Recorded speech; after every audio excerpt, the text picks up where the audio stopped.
ॐ सहना भवतु सहनौ भुनक्तु सह वीर्यं करवावहै तेजस्विनावधीतमस्तु मा विद्विषावहै। ओम शांति शांति शांति।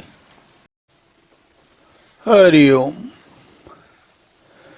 तो इस श्लोक में भगवान कहते हैं, आपूर्यमाणम अचल प्रतिष्ठम समुद्रम आपः प्रविशन्ति यद्वत् तद्वत् कामः यम प्रविशन्ति सर्वे सह शांतिम आपनोति न काम कामी।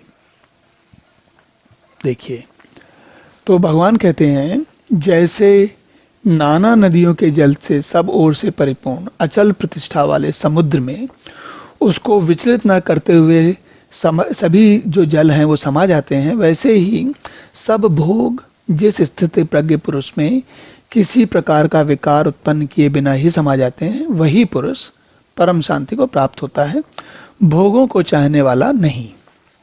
जरा इसको थोड़ा बात को गंभीरता से समझ लेते हैं। तो अगर आप कभी भी जहाँ पर गंगा जी आरंभ होती हैं, गंगोत्री, या फिर आप यहाँ तक कि आप ऋषिकेश में कभी गए हैं तो आपने देखा होगा वहाँ पर नदी के जल में वेग बहुत है, पानी बहुत तेज गति से बह रहा होता है। आप अगर उसमें हाथ रखें तो हाथ हर बार आगे बह जाता है, बहने लगता है, मतलब हाथ को पकड़ना पड़ता है। तो वहाँ उस स्थिति में आप वहाँ पर ऋषिकेश के पानी में आप आसानी से नहीं खड़े रह सकते। खड़े रहने के लिए थोड़ा कुछ सहारा चाहिए होता है, क्योंकि पानी का जल का जो प्रवाह है उसका वेग बहुत अधिक है। और यदि आप कभी कलकत्ता गए हैं और हुबली जहाँ पर कि वो गंगा जी समुद्र में मिलती हैं बंगाल की खाड़ी में, वहाँ गए हैं, तो वहाँ जाएंगे जब पर आप देखेंगे तो स्थिति ये हो जाती है कि नदी का जल और समुद्र का जल एक जगह जाके ऐसा मिल जाता कि पता ही नहीं चलता कि कहाँ नदी और कहाँ समुद्र है। वहाँ कोई प्रवाह नहीं है। तो ऋषिकेश में आप पानी को, कौन सा पानी कहाँ से बह के जा रहा है आपको स्पष्ट दिखता है। और बंगाल की खाड़ी के पास जहाँ गंगा जी मिलती हैं समुद्र में, वहाँ यही नहीं पता चलता कि पानी कहाँ बह रहा है, किसकी तरफ बह रहा है, कहाँ जा रहा है, बहता दिखता ही नहीं है। लगभग ऐसा लगता है वो समुद्र और नदी के बीच में अंतर करना कठिन हो जाता है। लहरें उतनी अधिक नहीं दिखती वहाँ पर। तो इसका क्या मतलब हुआ? इसका अर्थ ये हुआ कि जब नदी का जल हमारी इंद्रियों के समान है, हम इंद्रियां जो होती हैं, जैसा भगवान ने पिछले श्लोक में कहा भी था एक में, कि एक इंद्री जो होती है वो ही जैसे नाव, जो जल में नाव होती है उसके वायु हर लेती है उसकी दिशा को, उसी प्रकार एक इंद्री के अंदर ये क्षमता होती है कि वो हमारी सोचने समझने की क्षमता को हर सकती है। हर लेती मतलब उसको बहा ले आती है, हम उसके बहाव में बह जाते हैं। उसी प्रकार इंद्रियां जो हैं वो हमें अपनी ओर इस प्रकार आकृष्ट करती हैं कि जो कुछ हमारे सामने आता है, जो कुछ भी हमें सुनने को मिलता है, जो कुछ देखने को मिलता है, हम उसी में खो जाते हैं। तो और उनके कारण हमको अपना खुद का जो स्वयं का वास्तविक स्वरूप है वो नहीं पता चलता, ध्यान ही नहीं देता उस पर। भगवान कह रहे हैं इसका उल्टा होना चाहिए। जो ज्ञानी व्यक्ति, संयमी व्यक्ति है, उसके साथ क्या होता है, जो भी इच्छाएं, जो भी इंद्रियां हैं, देखिए एक जो ज्ञानी व्यक्ति है और एक सामान्य व्यक्ति, इन दोनों में अंतर समझिए। हम अच्छी भली बात ही जानते हैं कि इंद्रियों के बगैर किसी का काम नहीं चलता।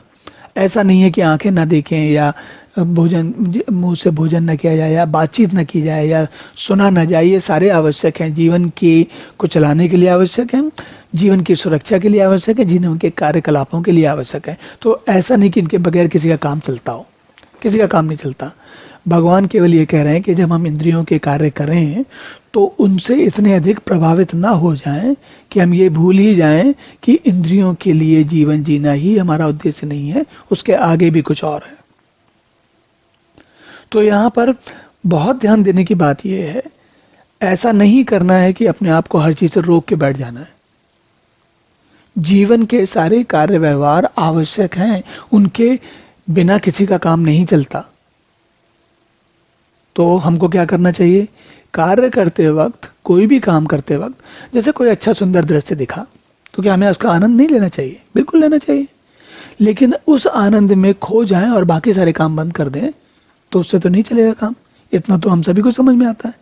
कितना भी सुंदर दृश्य क्यों नहीं हो, आपको भोजन तो करना पड़ेगा, आपको स्नान ध्यान तो करना पड़ेगा, आपको उस दृश्य के अतिरिक्त ऐसा तो है नहीं कि आप सुनना कुछ नहीं चाहते, बस केवल देखना ही चाहते हैं।